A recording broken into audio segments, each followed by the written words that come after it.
Welcome everyone to another episode of The Creative Minds.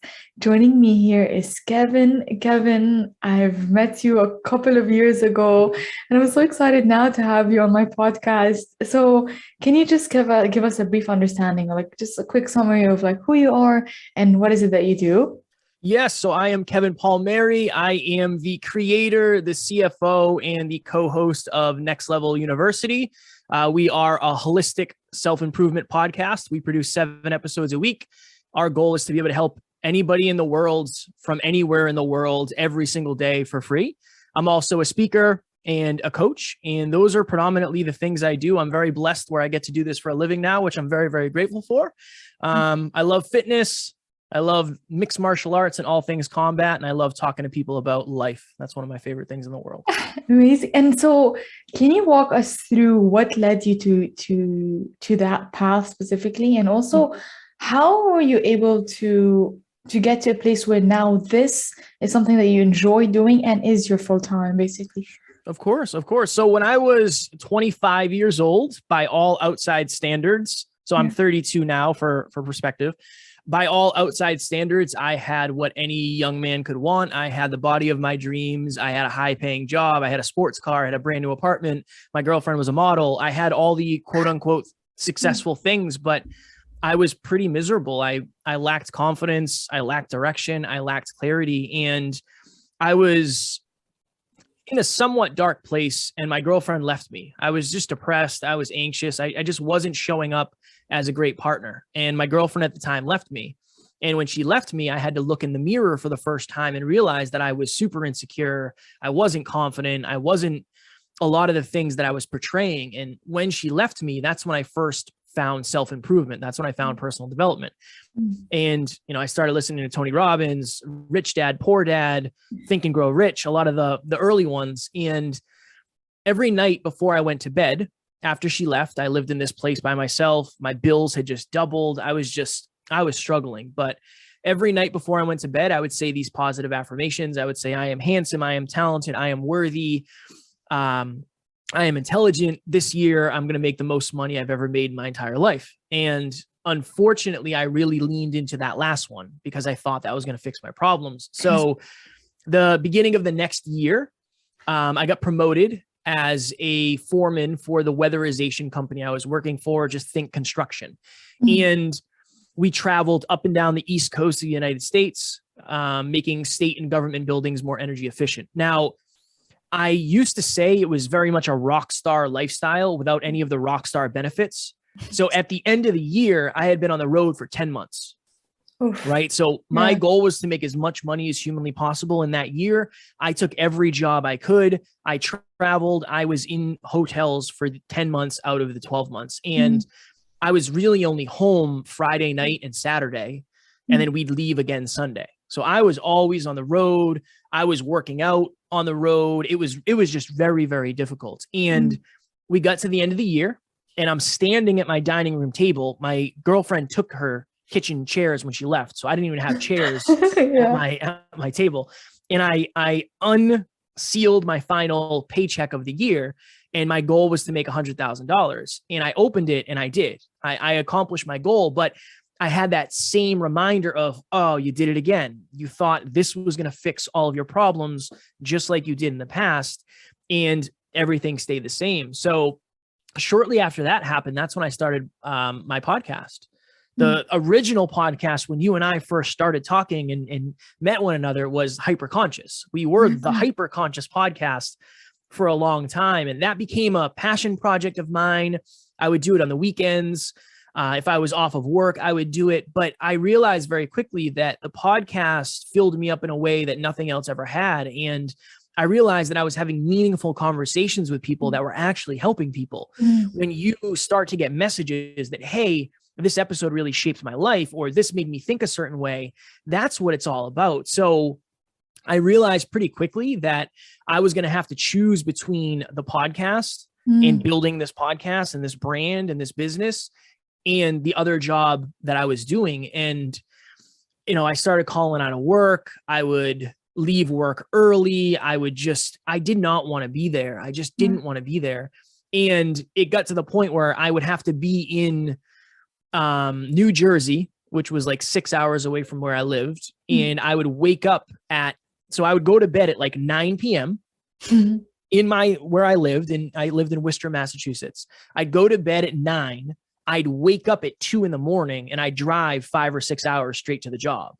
Oof. And then Friday was the opposite. I'd wake up, I'd go to the gym, I'd work an 8-hour day, and then I'd drive 6, 7, 8 hours home, depending on traffic. And it just kept getting worse and it kept getting worse. And I was just so miserable. I was so out of alignment. I didn't care about the money anymore. And I'll never forget this. I was in a hotel room. It was winter. It was a winter morning in New Jersey, and it was cold. It was dark. It was a grungy hotel.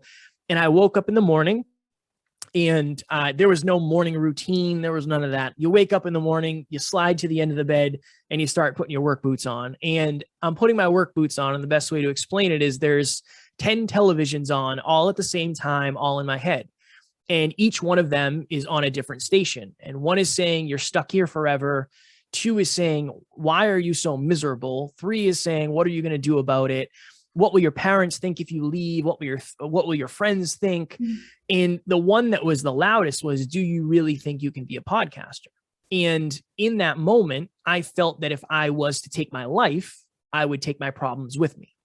And that was just a dark, dark place, hundreds of miles away from home, all by yourself with nobody that cares about you. Now, luckily, I texted Alan, who is my business partner and the co-host and my best friend at this point, and he talked me off the ledge, so to speak. And he said, Kev, so much has changed for you in terms of the way you're thinking over the last, couple years, but your environment hasn't changed that much. And I made a decision that day that I wasn't going to do what I was doing anymore. And 3 or 4 months later, I left that job and went full-time into speaking, podcasting, and coaching. And again, the reason I say that it's been 5 years is because I didn't just end up where I am today. It has been a grind. There's been so many difficult mirrors. I've had to learn so much about other things and unlearn so many things about myself. So I want to make sure that people don't think I just jumped from full-time work to full-time entrepreneur, because that was definitely a work in progress for sure. Exactly. I was going to ask you in that sense of like, now you decided to quit your job and then go full-time in the podcasting world, right? How are you able to pay the bills? How are you able to sustain yourself financially during that time? Yeah, so I kind of had planned this, even if it was unconsciously, I don't know, but I had $10,000 saved up in the bank. And earlier that year, before I left my job, I actually moved in with my best friend. So one of my good friends, one of my best friends, he's a real estate investor, and he had just bought a property that was a top floor, bottom floor duplex. And he said, so do you want to come live with me? Like, we have the entire bottom floor. It's big. There's 3 bedrooms. There's plenty of room, and you and I can chase our dreams together. And I was like, hell yeah, that sounds awesome. So I went from paying, I don't know, probably at least $3,000 a month in bills, probably more, to having $500 rent. My car was paid off at that point. So I did set myself up for that as much as I could, but also this, and I want to be fully transparent. I also had like 6 credit cards that had fairly high limits. So I just put myself into credit card debt. I put myself into $33,000 of credit card debt or something like that. Oof. Yeah. Okay. And then how did you get yourself out of that debt? Just by saying a couple things. One, I think the biggest thing for us was we were a podcast, and I thought podcasting directly correlated to money, and it does in some ways, but there was this conversation that Alan and I had that we both said like, hey, we got to start making some money here. Like, what are we doing? I know we're working on ourselves and our characters and our personal development set point, but like, we got to start making money. We're a business here. So I started coaching on mindset and peak performance for free. And then after 3 months, I said, hey, I can't do this for free anymore. And then I ended up having 3 clients that were paying me, I think it was $50 a week.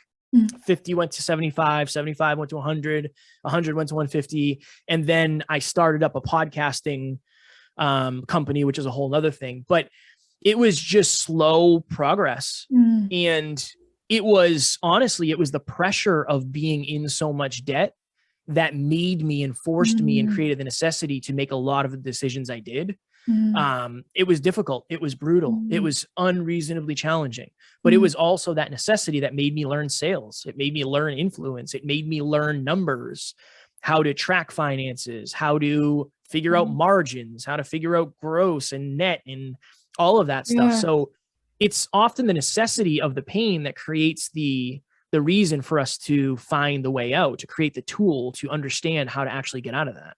Yeah. Yeah, I was thinking of that the other day of like really like when you have everything given to you, um, you're blessed to have that, but sometimes the pain of not having certain things drive you to want to know and builds the character up. So you're so spot on. You did mention earlier on in the conversation that you weren't a good partner, and then your partner left you, and that kind of allowed you to dive deep within, right? And like understand life at a deeper level.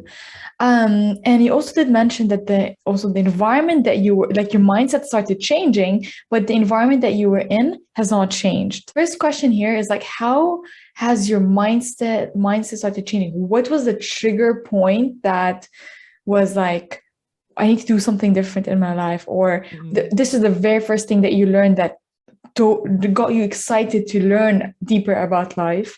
So we can start off there. I remember Alan used to talk to me all the time about the importance of learning. Yeah. And I was like, I don't know what you're talking about. I don't understand why it's so important to learn from all these books. Like, what am I going to do with that? Yeah. The biggest thing that shifted for me was understanding the difference between a fixed mindset and a growth mindset, and understanding how malleable we are as human beings. And I think there was a line of, I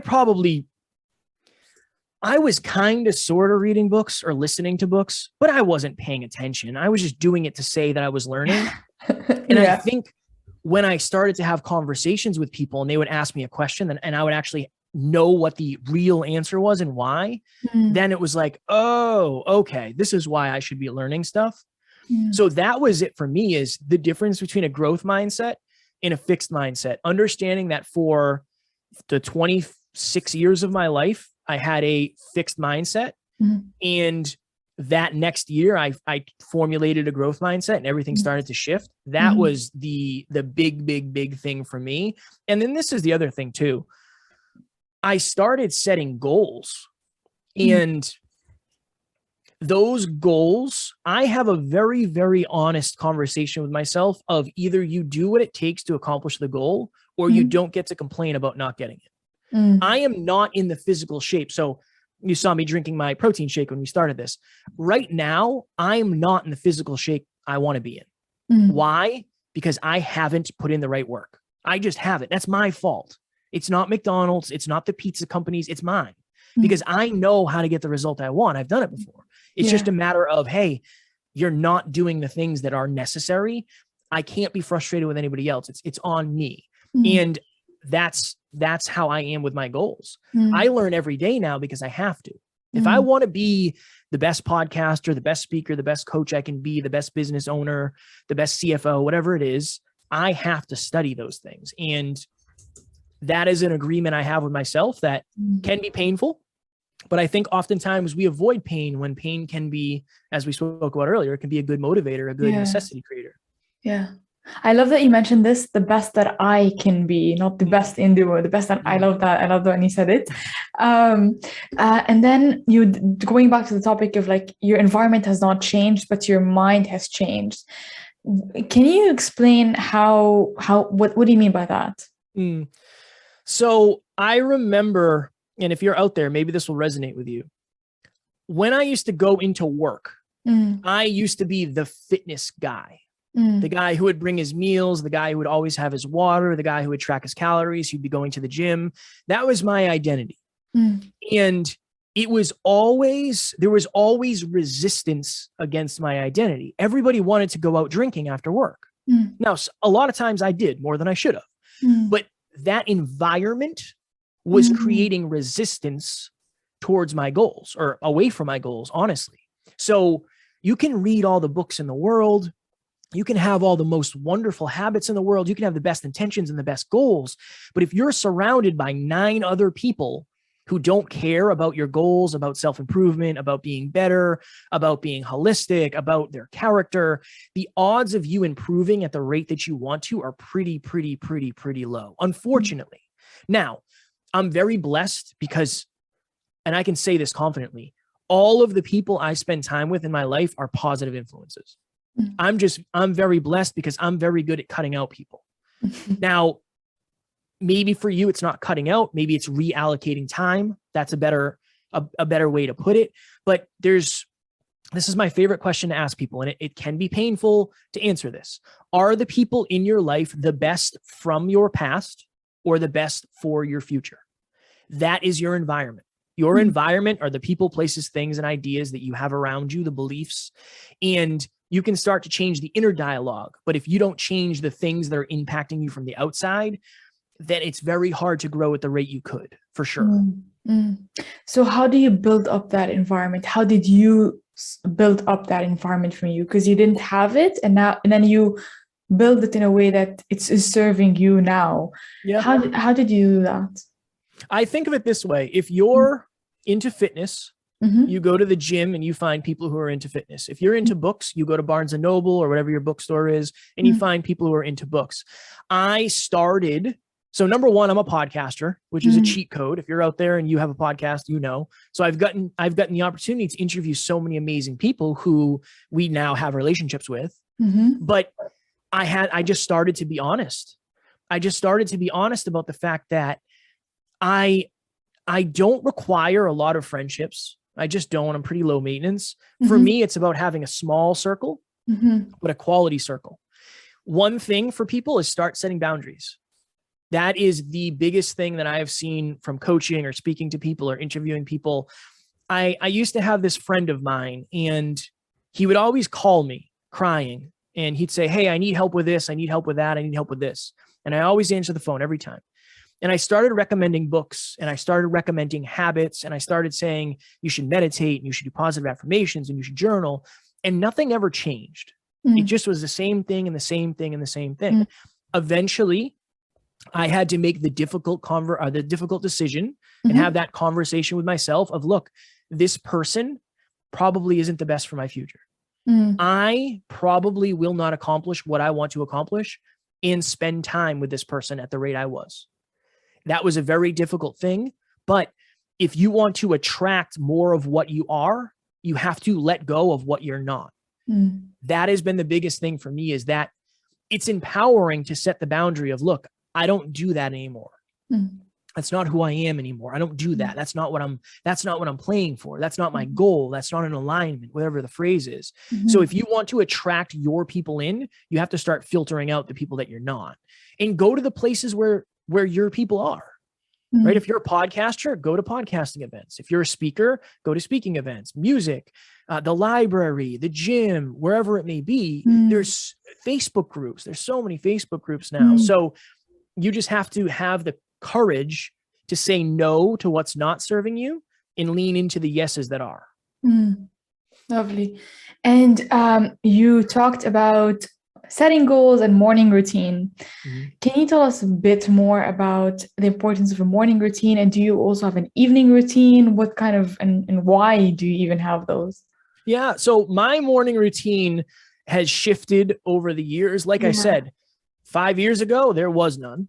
You know, there was just wake up and go, check your phone first thing in the morning, whatever it may be. Now, my morning routine is set up to where we are in business, so it has shifted. But this is usually how it goes. Alarm goes off at 4:30 a.m. I roll out of bed. I take the cats out of my fiance and I's bedroom, because if not, they'll wake her up. They come out with me and they usually go back to sleep. But I put my AirPods in, and the first thing I do is I go sit on the couch and I meditate. I like doing that first thing in the morning, even before I'm fully awake, because it kind of helps me set my day up.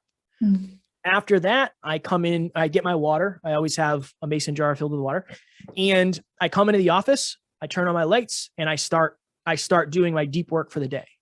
So I have 23 things on a spreadsheet. And I know this doesn't seem like it's for everybody, but I have 23 things on a spreadsheet that I do every single day.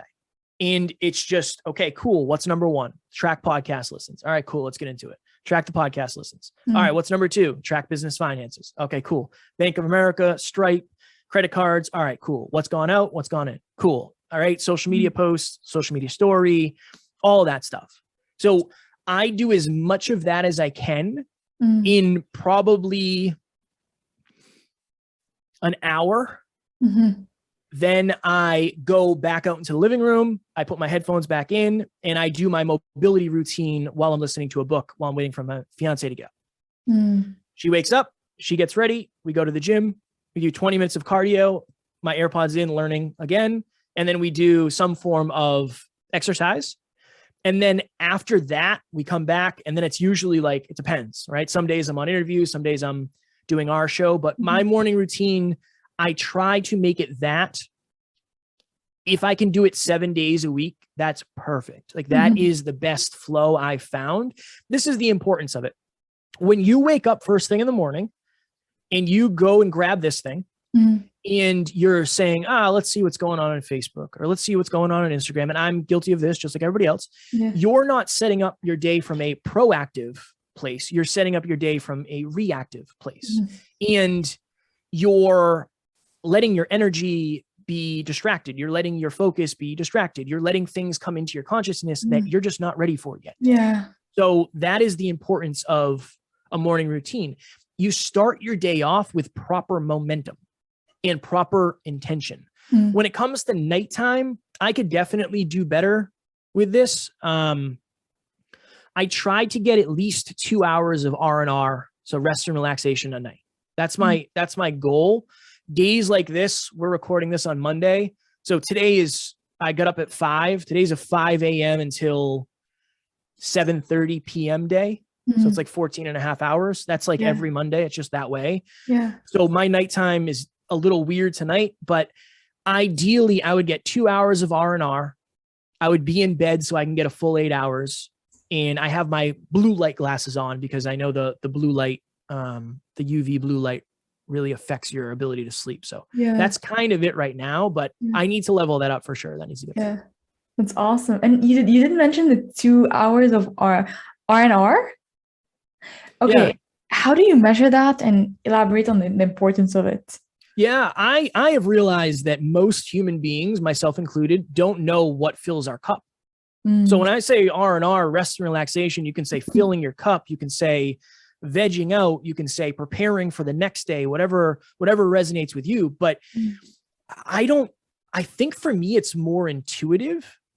I can tell very much how close I am to burnout because I've been burnt out enough times to realize like, okay, I'm going to take a couple extra hours. That's what I'm going to do. Or I'll look at my schedule and say, all right, Monday is all over the place. Wednesday is all over the place. Tuesday, I have some downtime. Maybe I'll make sure my cup is filled. So I think it's personal. The importance is this.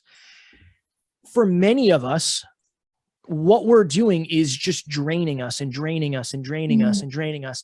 Me being on this camera, I'm in front of people for every single day for many, many hours. And that's very draining. That's very heavy. It's very hard to be the center of, quote unquote, the center of attention. So when I get an opportunity to shut off, I like to just kind of hide from the world. It's not sustainable to work 16 hours a day and not fill your own cup. And you'll end up miserable. You'll end up resentful of what you're doing. It has to be sustainable. It has to be sustainable. And this is the other thing too. Depending on who you are as a human, you require a certain level of variety. So my fiance likes fun, unique experiences more than I do. That's okay. I want to make sure that I meet that. But if you're out there, maybe you like walks in nature. And you're not getting enough of that. One of my clients, one of her habits was to take a bath every night because that filled her cup. And it's a half hour. You can find a half hour to take a bath. It's not about grinding so hard to success that you burn down. It's about finding the grind and rest that works for you. It's like a diet. You know what the best diet in the world is? The one that's sustainable for you. Mm. And I believe that the work diet is the same. Yeah. Yeah. This diet thing is a whole other journey. For sure. For sure. But okay, so I love the morning routine and how structured that you have it there. But what happens to the days, and though you did mention this, where like you try to make it 7 days a week, but not necessarily, what happens to the days when you, let's say you didn't get enough sleep, so now you want to try to get your sleep, but then that means you have to wake up a bit later, and then that's going to ruin the rest of your following day. What happens there, and how do you adjust so you get back on track? Yeah, today's a good example of that. So last night I stayed up later than I should have, and I adjusted. So instead of getting up at 4:30, I got up at 5. Instead of going to the gym with Taryn, I went by myself so I could go a little bit earlier. I only did cardio. I didn't weight train. So the point I'm making is, if you know the night before that things aren't going to go the way you want them to go, you can be a little bit more flexible. And this is the other thing too. Again, it's different for me because I work from home. I'm my own boss. So it's different for me. And I want to make sure I touch on that. I can kind of get up whenever I want. If that's my desire. I could have slept till 8:15 today and then got on this at 9 a.m. EST. But you have to understand, like, what are your actual non-negotiables? And then I think this is an understanding too. Not every day is going to be a perfect 10 in terms of your morning routine. If you don't get your morning routine down, then you're going to have to find, maybe it's going to have to be a different lunch routine or a different early afternoon or pre-dinner routine. So there's always a way to fit it in, but I would say, what are your actual non-negotiables? So yeah, I want to meditate for 20 minutes, but like, what if you can't? What if can you just do 5 minutes today? All right, cool. Can you do a simple tracking of your finances or whatever it may be? So I would say have an ideal routine and then have a crap kind of hit the fan routine that still will help you make progress towards what you wanted. Yeah. And you did mention meditation. What do you mean by meditation? Do you journal? Do you listen to something that relaxes you? Because everyone defines it differently. What is your definition? Yeah, I am convinced that the reason, myself particularly, but many people struggle with sleep is because that's the first time for the entire day that you're literally alone with your own thoughts. Right? I know people who listen to music in the shower, they listen to music in the car, they listen to music while they're working, they listen to music at the gym, and then they watch TV before they go to bed. That's a lot of noise. And when you lay down, it's silent. And that might be the first time it's silent. So I lay down, I put my AirPods in, and I put on any sort of YouTube meditation where it's either a lightly guided one or just music and waves. And I just try to do 10 minutes. 10 minutes a day is my goal. And in the process for me is just to let my mind wander and then catch it. And then just try to be present. That's my goal. It's helped me a ton with my anxiety for sure. I had really, really bad anxiety for a while, and that's almost gone completely, which I'm grateful for. And I don't take any medication for it. That's not the way I want to go. Nothing against you if you do, but so yeah, meditation has helped me tremendously. I think we're busy. There's always the dings and the pings and there's always these noises going on. When we sit with our thoughts, you start to connect with something that you didn't connect with. Why do the best thoughts come in the shower? Because many of us, it's silent. It's darker, it's silent, it's warm, it's a good state. That's why you have really good thoughts in the shower, because there's no inputs. So you can actually connect with your consciousness. And when you said you allow your thoughts to pass by and then you capture them and then you get yourself back to being present, let's say you do it in the morning, but then there's distractions during the day. Why doing it in the morning helps you? I find that when I first do it, I don't think about anything that's already happened. That's what helps me is after this, say I was going to do it, I might think, I really wish, I'll be thinking, and it's like, I really wish I would have said this instead of this. So I don't think it gives any time to ruminate on stuff that's already happened. And I also think it helps you hit your kind of your baseline frequency for the day of, okay, first thing in the morning, I'm going to get centered, and then I'm going to start my day from there. Other people like to do it at night. Other people like to do it in the middle of the day. The morning has worked best for me. and But I enjoy it. but doesn't that allow you to think of what you could have done or your day previously? Like, doesn't your mind go wander about your previous day? It No, doesn't. no, not really. No, I'm Yeah. very much like tonight after, so we're recording 6 podcast episodes today, like Nice. 6 of our episodes. And then we have a live podcast tonight. When that's done, that's it.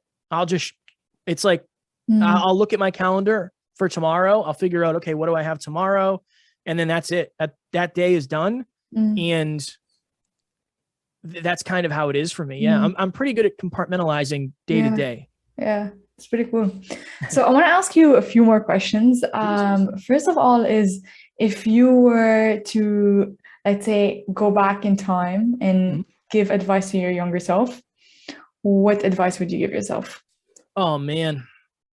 I would give myself 2 pieces of advice. Mm, One, I would say this, your biggest weakness is also your biggest strength. mm, So for most of my life, I still to this day don't feel good enough. It's okay. just something I deal with. I happen to work with Alan, who is one of the most just wonderful humans on the planet. He's unreasonably intelligent, unreasonably consistent. Like, so that is very helpful because Yeah. it pushes me, but I always feel like I have to prove my worth. Mm, And I think if I shifted my relationship with that earlier, things might have been a little bit easier for me. It's mm, okay to not feel good enough. I mm, genuinely believe that now more than ever, as long as you don't attach that to your identity. mm, It's okay to not feel good enough in a moment, in an arena. It's one thing if you say, well, yeah, I didn't really feel good enough when we were doing that speech versus I inherently as a human being am not good enough and I lack value. uh, Those are 2 different mm, things. So I think it's okay to be afraid to be left behind. mm, And I would have told myself, Kev, it's okay. mm, Because honestly, you will get left behind if you don't keep doing what you're doing. mm, That's just the hard truth of it. That's mm, just the hard truth of it. So I wish I knew that earlier. And then I would say understanding the importance of the truth, the oh, real yeah. truth. Because I told Alan this the other day. Alan was having a conversation with somebody and he said, yeah, I need to tell him the truth. And I said, if you're going to tell him the truth, you need to tell him the whole truth. Mm, Because if you don't, this is what happens. You give somebody a level 1 truth and then they give you a level 1 response. So for instance, if you reached out and said, hey, I'd love for you to be on my podcast. And I looked and I was like, I'm never going to do this. This looks mm, like the worst show ever. yeah. And I gave you a lie and just said, hey, I'm just busy this week. We can do it in the future. Mm, And then you reach out next week and you say, hey, Kev, I'd love to have you on. I know you said to reach out this week. And it's like, oh no, that first lie didn't work. All right. Yeah, my Wi-Fi's out and it's not going to be back for a month. So maybe yeah. like next month. And then I just have to keep lying. Mm, I have to keep lying. I have to keep lying. Where if I just told you the truth and said, hey, right now, I don't think your show is big enough. I'd love to come on in the future when you have 200 episodes. mm, You might reach out in 200 episodes and say, hey, you told me to reach out and here I am. And I might say, mm, hell yeah, let's do that. So yeah. telling the truth sucks and it's very difficult and it's hard, Yeah. but it's almost like you're pulling the Band-Aid off instead of just re-scratching the wound over and over and over again. So those are 2 pieces of advice I give myself for sure. Awesome. And the final question, Please. what is your definition of success? Oh my goodness. My definition of success is being able to do what I want, when I want, with who I want, while having a large impact and making a lot of money.